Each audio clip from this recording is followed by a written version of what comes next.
Thank you, John. Thank you for introducing me, and also thank you for saying that I have a concept, which I often don't have a concept. Probably, if you've never heard me speak before, you would be sort of in the majority of people on the planet, and you would also be you'll be confused.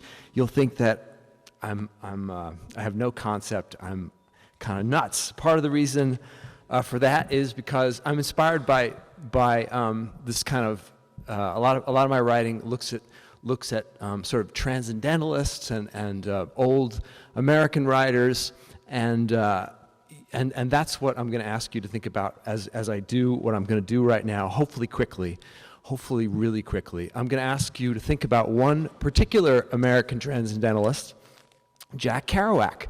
My daughter's in high school. She's reading Jack Kerouac with Ralph Waldo Emerson and Thoreau. Jack Kerouac. Does anybody raise your hand if you ever heard Jack Kerouac? Raise your hand if you ever. Okay, now because you know that he was a beat poet and a beat writer, I need you to go like this. Everybody go like this, please. Thank you very much. Okay, that's what we do if you're too young to know and you haven't seen James Franco as Jack Kerouac. That is what we do when we're applauding and we're beat poets. So one more time, just really quickly. Yeah, that's right. That's so cool. Okay, so yeah, I grew up half my town is Queens, half was Nassau. I had to eat pizza in Queens and I think a German bakery in Nassau, so it was like half. And so I'm going to take you to that town right now, and I'm going to do it in the spirit of On the Road. And Jack Kerouac was much younger when he wrote On the Road. Maybe you know that Jack Kerouac wrote On the Road on one piece of paper, that he put pieces of papers together to do this. Maybe you know that he's considered like the coolest American writer at the time, that he blew people away because he did a stream of conscious book. He just wrote it on one shot on a piece of typewriter paper, this, like I say, extended piece of typewriter paper. But maybe you don't know that he did it in Queens. He wrote On the Road in Queens. Oh my God. So I wrote it quick. You ready? Let's see if we can do this. Okay. So I got in the car the other day and I went around Queens. I have been all around the U.S., driven across country dozens of times. One time I crossed the country 5 times in a year. I've driven from the south of Texas to the top of North Dakota and crossed over and followed the Columbia River into Alberta and British Columbia, but I'd never driven all around Queens in one day. In a place where I unwind after a long day at the typewriter, I turn to my drinking companion, in this case my wife, who is my drinking companion, who was like me drinking seltzer from a bottle that a guy on a truck delivers from Queens to our house every week. And I said, hey, what if I drive around Queens? What if I spent a whole day just trying to make myself around the borough that, if it were a city, would be bigger than Philly, and that it would be about the size of Tashkent in Uzbekistan, or Havana in Cuba, or Nagoya in Japan, or Houston in Texas? What if I started not at the center of Queens in a place like Middle Village, but in Ozone Park, where a long time ago a guy set out on a long trip on the book version of it in a house in Queens in Ozone Park? Okay, I didn't know John would have a pointer, so I brought this. Okay, so Ozone Park. There it is. See it? Okay. So I started right there. Okay. Okay. So on Cross Bay Boulevard on 133rd Avenue, I walk into Little Shop of Flowers, a place that used to be a pharmacy with a soda counter. Jack Kerouac lived upstairs and worked at the counter as a soda jerk. A woman at the counter hangs up the phone, looks at me. Jack Kerouac, she says. Yes, I say. He lived upstairs. There was a plaque, but it was stolen. She is talking about the French-Canadian Catholic-turned-Buddhist who grew up speaking French in Lowell, Massachusetts, and moved to Queens with his family and played football at Columbia until he got in a car and drove around the country and came back and wrote books, including On the Road, a book that changed America and was written in Queens. Thank you. How many people have come before, I asked her. I've only owned the store for 5 years, but maybe 4 or 5 people. I can tell you that he used to go to that bar. And I walked across Cross Bay Boulevard, low buildings, big sky, and I looked inside that bar, and I saw a bar that was not hip, a bar that was frozen in time, the time being somewhere between 1956 and 1998 or 99, the last time there were really cool, not hip bars in New York. And I want to, but this one's still there. And I want to have a drink, but it's early in the morning, and I have a cup of coffee. So I get back on Crossway Boulevard, and in the spirit of Jack Kerouac, set out to find Queens. I can't believe I said that, I'm sorry. I set out to find Queens, the road calling me in this case, Cross Bay Boulevard is calling me, and it's calling me to cross the bay. And with a U-turn, I'm on the road in Queens. One more time, come on. I'm passing a printing shop, the guy smoking a cigarette. I'm passing Leo's Pizzeria and Heavenly Florist and a hot dog cart celebrating its 25th anniversary. And I run over and down a little hill, and I'm feeling as if I'm at the coast. I'm at the beach with Cross Bay Boulevard, a road through Cape Cod. I pass a Chinese restaurant I ate at once with the guy who takes care of the geese that go after airplane engines at JFK and LaGuardia. I pass a Starbucks with a woman in a chair on her phone with a coffee in her hand and 3 dogs in her lap. I pass giant catering halls that have views of Jamaica Bay, and then I'm on the bridge crossing Jamaica Bay, and it's taking me into a big silvery blue sky. I see herons and an Arab Emirates jet. I see a gull banking towards the Rockaways and a 757 banking towards Manhattan, far, far away. I'm in the middle of Jamaica Bay Wildlife Refuge, which has some problems in terms of marsh retention. John will talk about that, I'm sure. But on the other hand, given its position on the Great Atlantic Flyway, which is the I-95 of East Coast migrations, it is a hotspot. Take the number of bird species in Yosemite and the number of bird species in Yellowstone National Park and add them together, and you do not have as many as are in Jamaica Bay at one time or other. That's amazing. Tell all your friends who don't live in Queens. I touch Rockaway, and I turn back for mainland Queens, passing a couple jogging, some shredded tires, and on the bridge, a woman casting, and a man leaning his rod through a hole in the fence over the bay. The A-train is climbing, the A subway line is climbing over the subway train's bridge now, alongside a new surge wall, which may or may not hold back the next hurricane surge. The wall of water that wiped out the line the last time. At the Broad Channel branch of the Queens Public Library, there are pamphlets dealing with helping people dealing with the stress of Sandy, as well as historic photos of a plane safely crash landing, everyone surviving. On Conduit Avenue, in the murky no-man's land between Queens and Brooklyn, I mean, it's called The Hole over there, and it's just like a wild, great place. I at last passed JFK, though not the airport itself really, but all the things that surround the airport, rental car places, motels, gas stations. Remember, this is just the first of 2 giant airports in Queens. I head a little north, passing Baisley Park, where in the 1800s, farmers dammed 3 streams to power a grain mill. And then, when it was a park, workers drained the pond and dug up the 10,000-year-old remains of a mastodon. Raise your hand if you know a mastodon. Oh, I don't believe you. I didn't say know what a mastodon. Okay. See the mastodon play structure in the playground, by the way. Oak trees, lots of oak trees, and Baisley Park housing project with rows of beautiful London plane trees. And then I look for a McDonald's. The McDonald's where, in my mind anyway, Ella Fitzgerald used to go. I've seen pictures of her in this McDonald's.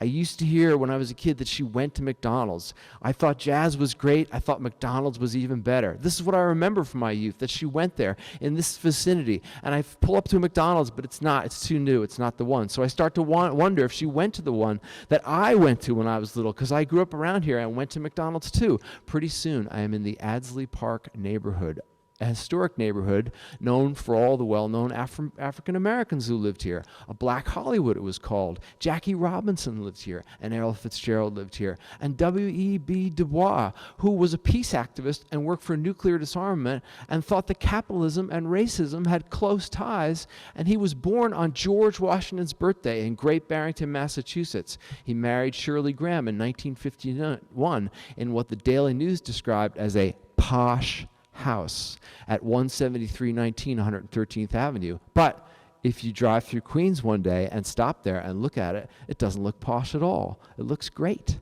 The newlyweds, he was in his 80s and she was in her 50s, thought it was far out from anything, and they moved to Brooklyn. I'm in a quiet, leafy residential neighborhood of modest-sized houses. There should be more of these in New York. quiet residential neighborhoods with modest-sized houses. And then I'm on Linden Boulevard, and then I'm in St. Albans admiring a record store with dub and reggae. And then a car pulls up next to me playing some kind of seriously cool reggae, loud. And I ask the guy, and he rolls down his window, and he smiles, and he tells me, but I can't hear him. Tell me what the music is. And then I'm in Jamaica, remembering a night last spring when I walked into the Illinois Jacquet performance space at York College. Anybody been there? Yes, it's the coolest place in America. Jacquet was born in Broussard, Louisiana, but he died at his home in Queens at age 81 in 2004, 11 years after playing C-Jam Blues with President Bill Clinton on the White House lawn during Clinton's inaugural ball. I'm remembering hearing an amazing jazz quintet, a student performance, at the end being shown the back door, which opened on that big moon spring evening on the oldest family burial ground in Queens and one of the oldest cemeteries in New York City, stones from the 1700s. I was blown away. I crossed Farmers Boulevard, we're almost done, and remember the farms in the vicinity I used to see as a kid. Remember my father talking about there being more farms in this part of Queens. On the eastern edge of the borough, I am in Queens Village, an old village, where I find my first library, where I got my first adult library card. Down Jamaica Avenue, I enter Belrose. Motto, one town, two counties. How can that be? It can't be one town. I passed through the Queens County I passed through the Queens County Belrose and enter the Nassau County Belrose. 6 houses in, I look at the trees I grew up with. There's lichen on one side of the tree, that bright green covering on one side of the tree. On the other side, there isn't. When I was a kid, there was no lichen on either side. The air was not good enough a half century ago. Oh, and we're celebrating half century this year, if you're me.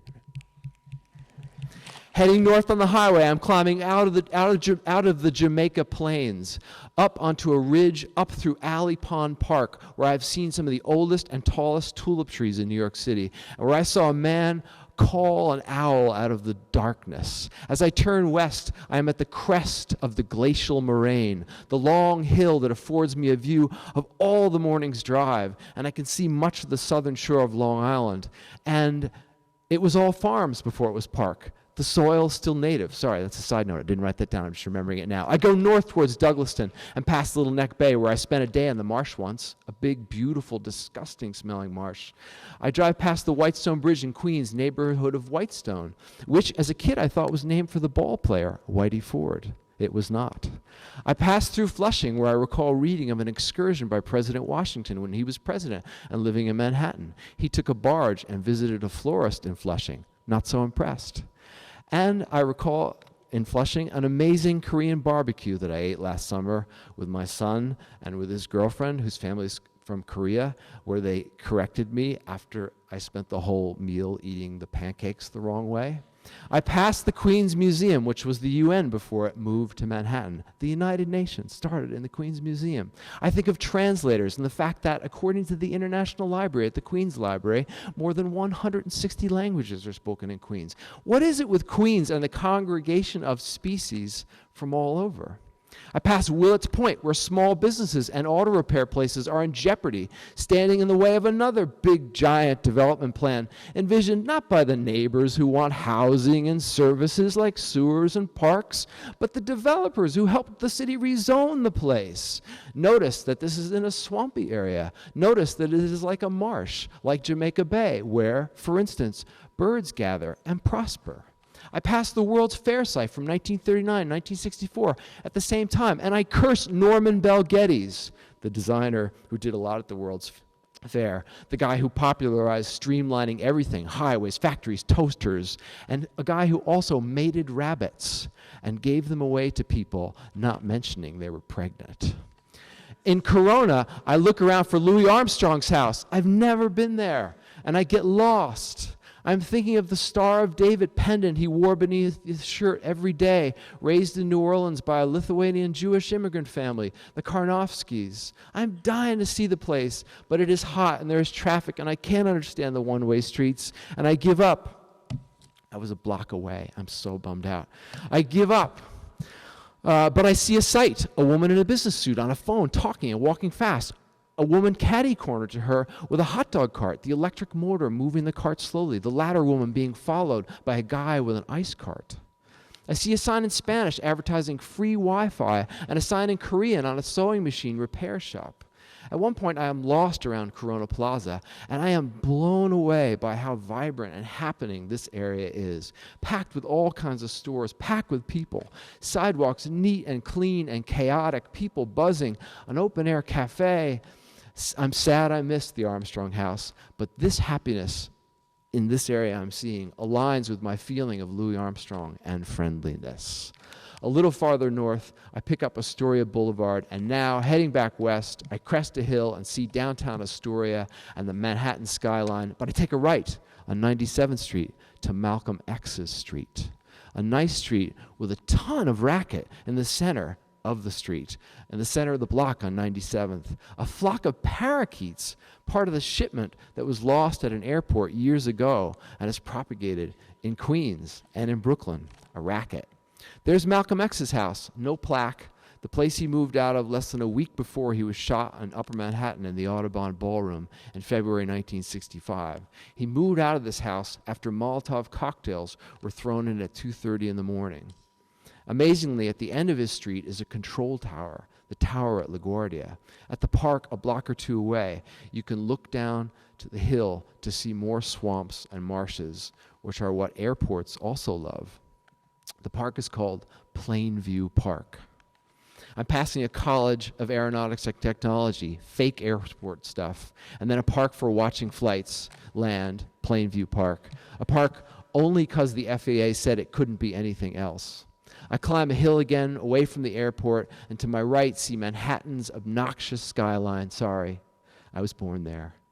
We lived in Queens. I don't know why I was born in Manhattan. Oh, because St. Vincent's Catholic Hospital. The quiet cemeteries south of the great Queens Boulevard, and to my left, the hill that marks the former country home of Governor DeWitt Clinton, the place where he is said to have invented the Erie Canal.